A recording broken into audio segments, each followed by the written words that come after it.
قائد اعظم کا پاکستان بنانے کا فیصلہ درست تھا۔ قائد اعظم کی بھارت پر اعتبار نہ کرنے والی بات آج درست ثابت ہو رہی ہے۔ قائد اعظم نے ٹھیک کہا تھا، بھارت پر اعتبار نہیں کیا جا سکتا۔ یہ الفاظ کسی مسلم لیگی کے ہیں، نہ کسی پاکستانی کے۔ یہ اعتراف مقبوضہ کشمیر کے سابق وزیر اعلیٰ اور نیشنل کانفرنس کے صدر فاروق عبداللہ نے پچھلے ہی سال کیا ہے، مارچ 2019 میں۔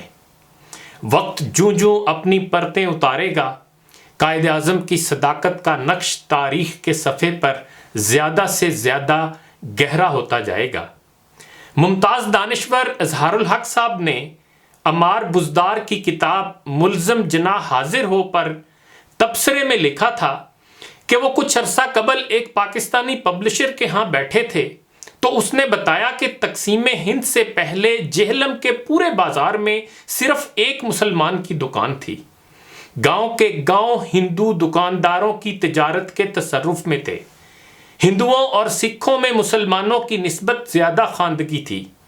راولپنڈی میں جو عمارت آج وزارت دفاع کا ہیڈ کوارٹر ہے، اسے قیام پاکستان سے پہلے سے کلکتہ دفتر کہا جاتا تھا، اس لیے کہ یہاں دفاعی حسابات کا ہیڈ آفس تھا اور اکثریت اس میں کلکتہ کے ہندو بابوؤں کی تھی۔ یہ تو ان علاقوں کی حالت تھی جہاں مسلمانوں کی اکثریت تھی۔ تقسیم سے پہلے معاشی اور معاشرتی میدانوں میں مسلمان ہندوؤں کے مقابلے میں کہاں کھڑے تھے، اس کا اندازہ آج کے نوجوان کو نہیں ہو سکتا۔ اس کی پیدائش ہی پاکستان میں ہوئی ہے۔ اس نے اپنے بڑوں کو ہندو ساہوکاروں سے قرض مانگتے دیکھا، نہ ہندو جاگیرداروں کے کھیتوں میں ہل چلاتے۔ اسے کیا معلوم کہ ایک مسلمان اپنے بچے کو ملازمت دلوانے کے لیے ہندو بابوؤں کے سامنے کیسے اپنی عزت نفس کو تار تار کرتا تھا۔ ہاں، اگر وہ متحدہ عرب امارات جائے تو دیکھے گا کہ کس طرح ہندو دوسرے ہندو کی سرپرستی کر کے مسلمان، خاص طور پر پاکستانی کو نیچا دکھانے کی کوشش کرتا ہے۔ اور باقی رہا یہ نظریہ کہ پاکستان، بنگلہ دیش اور بھارت میں منقسم مسلمان اگر متحد ہوتے تو ایک بڑی طاقت ہوتے، تو اس کے علم بردار بھول جاتے ہیں کہ ہندوؤں کی اقتصادی برتری کے ساتھ ون مین ون ووٹ کی قوت متحدہ ہندوستان میں بھی مسلمانوں کو اقلیت ہی کا درجہ دیتی۔ قائد اعظم، دوسرے لفظوں میں پاکستان کی مخالفت آج کے پاکستان میں دو گروہ کر رہے ہیں، اور اتفاق سے دونوں انتہا پسند ہیں۔ ایک وہ جن کا مذہب کے ساتھ کوئی خاص علاقہ نہیں اور متحدہ ہندوستان کے رومان کے اسیر ہیں، ان میں سے اکثر بھارت یاترا کرتے رہتے ہیں۔ یہ اپنی دانست میں بارڈر کی لکیر کو ماننے سے انکاری ہیں۔ دوسرا گروہ اہل مذہب کا ہے، جن کے تعلیمی اداروں میں قائد اعظم کا نام لینا جرم ہے۔ تحریک پاکستان کی تاریخ سے طلبہ کو ہر ممکن حد تک ناواقف رکھا جاتا ہے، اور قائد اعظم کا ذکر کرنا بھی پڑے تو بیگانگی اور اکتاہٹ کے انداز میں جناح صاحب کہہ کر خانہ پوری کر دی جاتی ہے۔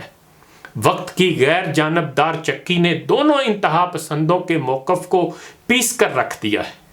پہلے گروہ کو اس وقت شکست کا سامنا کرنا پڑا جب بھارت کی محبت میں گرفتار پاکستانی خواتین کو بھی بھارت نے ویزا دینے سے انکار کر دیا۔ RSS کے سیاسی چہرے بی جے پی کو جب سے بھارت میں اقتدار ملا ہے، بارڈر مخالف پاکستانیوں کے لیے مشکل سے مشکل تر ہوتا جا رہا ہے کہ گو ماتا کے نام پر مسلمانوں کے قتل عام پر خاموش رہ سکیں۔ رہا دوسرا مذہبی گروہ تو قدرت کی لاٹھی بے آواز ہے۔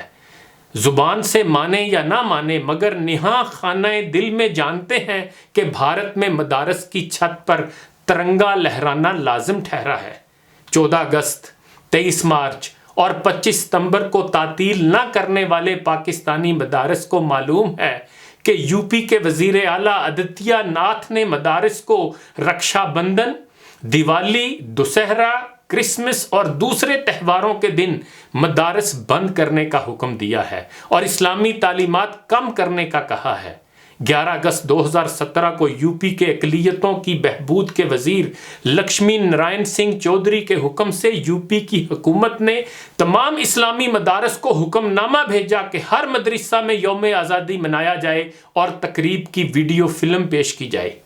جونیئر وزیر بلدیو اولکھ نے وضاحت کی کہ حکم عدولی کرنے والے مدارس کے خلاف ایکشن لیا جائے گا۔ ایک انڈین مسلمان نے پاکستان کے ممتاز صحافی کو فون کر کے کہا تھا کہ بھائی صاحب آپ لوگ یہاں سے نکل گئے، آپ پر اللہ نے بڑا کرم کیا، ہم لوگ جو یہاں رہ گئے وہ اب جان بچانے کے لیے ماتھے پر تلک لگاتے ہیں، اپنے ناموں کے ساتھ رام لکھتے ہیں اور اپنے بچوں کے ختنے نہیں کرتے۔ ہم اپنے بچوں کو بچپن میں تربیت دیتے ہیں وہ باہر کسی جگہ اللہ اور اس کے رسول کا نام نہ لیں، ٹھوکر لگ جائے تو زبان سے ہائے رام اور دل میں یا اللہ کہیں، لیکن ہم اس منافقت کے باوجود بھی یہاں محفوظ نہیں ہیں۔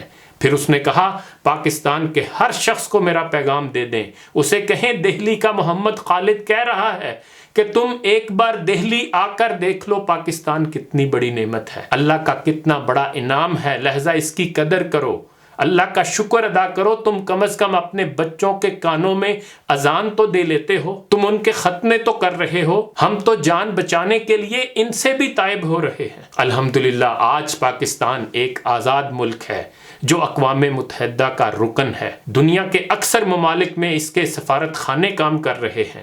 آج پاکستانی نوجوانوں کو مسلح افواج، سول سروس، بینکاری، آئی ٹی اور دیگر شعبوں میں جانے سے کوئی نہیں روک سکتا۔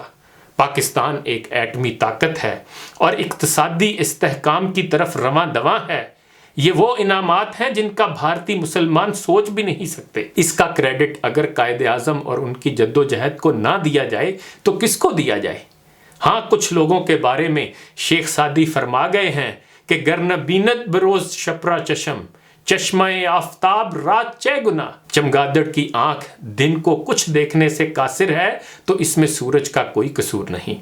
یہ بہر طور طے ہے کہ وقت قائد اعظم کی صداقت اور عظمت جریدہ عالم پر ثبت کرتا جائے گا۔